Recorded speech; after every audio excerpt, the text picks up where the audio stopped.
Ayan, good morning mga kagapay, kalingap. Nandito po ako ngayon sa barangay 385 Quiapo, Manila. Ngayon pupuntahan natin yung pinapayos natin na bahay ni Nanay Rose, yung 95 years old na lola. Ayan. Nga pala doon po sa bahay ni Lola, hindi yung masasabi natin buong bahay talaga yung pinagawa natin. Ito yung bahay po nila doon sa baba, doon nakatira yung anak niya. Doon sa taas, yun yung pinaayos natin talaga. Ayan, so ngayon mamaya ipapakita ko sa inyo.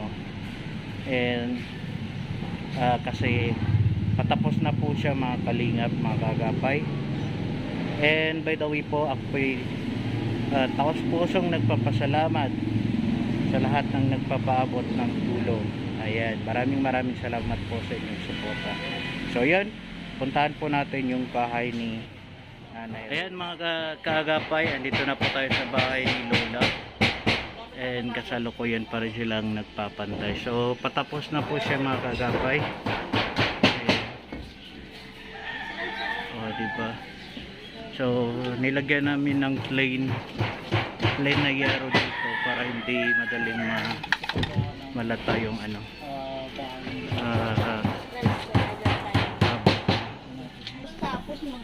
So ayan po mga kalingap, ayan patapos na po mga kalingap yung bahay ni Lola. So yan po yung pinakaano natin, yung naayos yung sa taas. Kasi dyan si Lola nakatira. So wala na yung ano niya dito. Ayan, mayroon ng at least po mga kagapay, hindi na sila mababasa. So naayos na yung sa taas. O diba, nanuhan pa rin sila dito sa baba. Ayan. So mapapansin nyo mga kalingap, medyo magulo pa dito kasi yung mga gamit nila hindi talaga nila inalis dito. So pero paunti-unti nililinis nila po ito. Si Lola daw, yung ibang gamit niya, pag nilabas yung mga ibang kahoy, pinapasok niya. Ayan mga kalingap. So pag maayos na to, doon na siya sa taas matutulog ulit.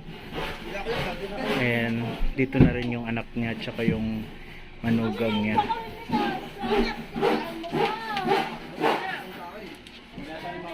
Ayan po yung dating may snake. So ayan, sa nalagyan na rin. So at least diba, napakasarap sa pakiramdam na ngayon hindi na mababasa si nanay. And yun pa, kung mapapansin nyo mga kalingap, wala kayong nakikitang CR. And wala po silang CR.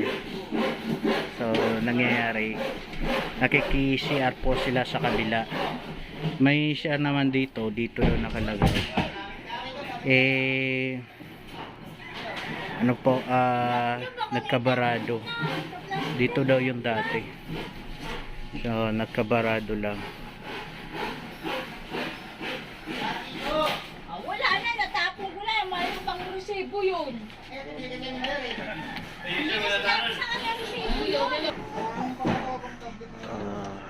Yan. So yan, napakasarap talaga na okay na yung bahay niya. At least kahit hindi simentado yung nagawa natin, at least hindi na mababasa si Lola. Kaya nga po namin nilagyan sa yung dingding niya, nilagyan namin ng plain yero para hindi mabasa yung plywood. Yan. So yan po, maraming salamat po. Patuloy po akong paulit-ulit po ako nagpapasalamat sa mga nagpapaabot ng tulong. Ayan, sa ating mga kababayan. lalong-lalo na sa mga kapatid nating mga OFW na nagpapabot ng tulong. Ayan, pakisuportahan din po ang ating mga sponsor na nag-ano rin, gumagawa rin po ng kanilang vlogger o pagtulong din. Ayan si Johnski TV, ayan, pakisuportahan po, nagpaabot po siya ng tulong kay Lola. Singkantadang Igat, ayan, pakisuportahan po si Ate Janet Salazar Oriero, ayan, nagpaabot din po ng kanyang tulong. Si Bingrata Vlogs, maraming salamat po. Ayan, ilalapag ko lang po yung mga channel nila. Ayan, kung maaari po, please po pakisuportahan din po sila. Ayan, si Working with RR po, yung kaibigan ko po. Ayan, may nanggaling po sa kanya. Sa aking mga kaibigan na yung magpabanggit ng pangalan, ayan, ano rin po, si Tia Diday din po, ayan, pakisuportahan din po. And si Ate Marilyn Pablo Easy, ayan, pakisuportahan din po, nagpaabot din po siya ng tulong. Ayan, siya po yung nagbigay ng plain yero. Ayan, so napakalaking tulong po yan, Ate Marilyn, maraming salamat po. Then sa kapatid ko, ayan, si Karen 21, si Ate Sandy, at marami pang iba na nagpaabot ng munting tulong. And siyempre din kay Kuya Bal din po, ayan, maraming salamat po Kuya Bal, at sa lahat ng mga nagpapaabot ng tulong, sa mga nagpakulay, hindi ko na kayo maisa-isa, kina Ate Via Pascual, kay Hyacinth Lee, sino pa yun, basta maraming salamat po sa inyo. Kundi po dahil sa inyo ay hindi po natin to may sasaayos na ako lang isa, kasi nga wala pa tayong kinikitang malaki sa ating channel. So kayo po ang kung pasalamatan po ng sobrang sobra, dahil hindi to may sasaayos tong bahay ni Lola, kundi po dahil sa inyo. So at least yon, kahit pa paano nipaisayos natin yung bahay ni Lola. And ayan, dito naman sa baba,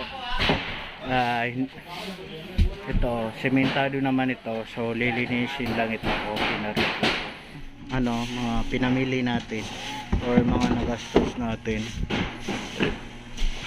Ito yung sa meron tayong ditong binili na yung 3 kilo na pako, 3 kilo din na pako na 3 and 4. Bumili rin po tayo. Ito yung last na binili namin na ayan, yan po yung resibo. Then ito po yung kahoy na panguli. Ayan, ito po, sponsor po ito ni pabot po ito ni Ate Marilyn at saka si Karen. And kay Tita po, kay Tita V, ayan, maraming salamat po sa tulong mo. And ito naman yung level hose binili ko.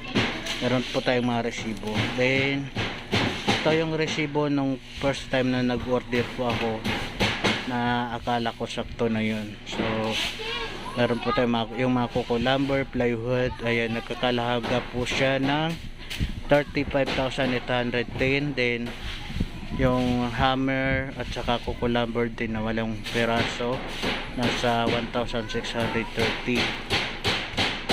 Yan, so bali ang natin dito, nagkaroon po kami ng contract na ano na lang po, contract po yung pagpapagawa dito. Ayan, so dito po yung mga sa natin, Sa materialis pa lang po, nakagasto po tayo ng halos 50,000 na po, kasama na doon yung pamasahe at saka yung binayaran din, binigyan din natin ng yung mga naghakot doon po mula sa labas. Ayan. Then yung labor, doon tayo natiba. Medyo masakit sa bulsa yung natin, pero siyempre dahil po sa inyong mga tulong ay kahit pa paano naayos natin ang bahay ni Nanay Rose. Yan. So diba, so sa pag pa lang dito ay nagasto natin ay sobra 50,000 po. Hindi nakasali yung labor. Yan.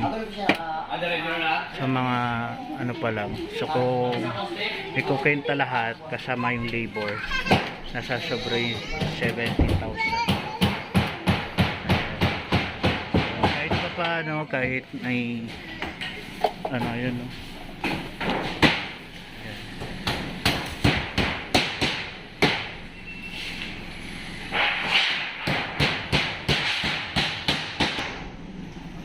So yun pa mga kaagapay, dito po tayo dito sa taas sa loob ng bahay. Yung dating makalat na ni Nanay, hindi na siya ngayon, di ba? Paano makakatulog na rin si Nanay na ayos. Ayan.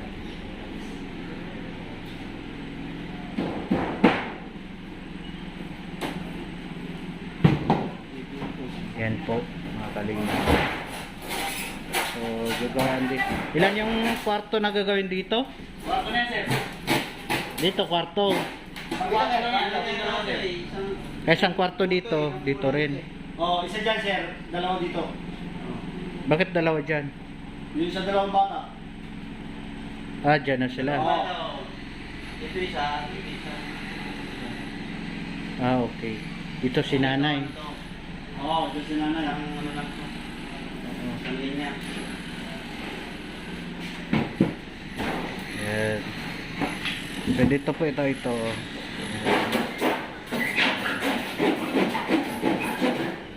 Diba napalapit po niya sa sapa.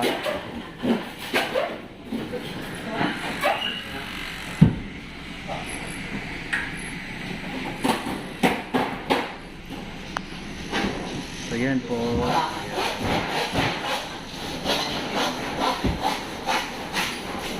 So dyan yung pababa. So gagawin daw dito ng kwarto, tapos yung sa banda dito. Dalawa. Dun sa apon niya. So ayun mga kalingap, na kita na natin malapit na matapos yung bahay ni Nanay Rose. And baka bukas tapos na yun po. Ayan, so napasarap po sa pakiramdam na makita na naayos na yung bahay niya at hindi na siya makakatulog na siya ng maayos and hindi na siya mababasa. Kung napanood nyo yung mga unang video natin, makikita nyo po na sobrang lumang-luma na po yung sahig ni Lola. Yung bumigay na po talaga yun, and lagi po siyang nababasa kasi yung mga bubong niya po ay sirang-sira na. So 'di ba, kahit papaano, kahit hindi naman simentado, at least may matutulugan na siya ng maayos. And maraming salamat po sa patuloy na pagsuporta sa ating channel. Ayan, sa mga nagbigay ng munting tulong para magpaabot ng tulong kay Nanay Rose.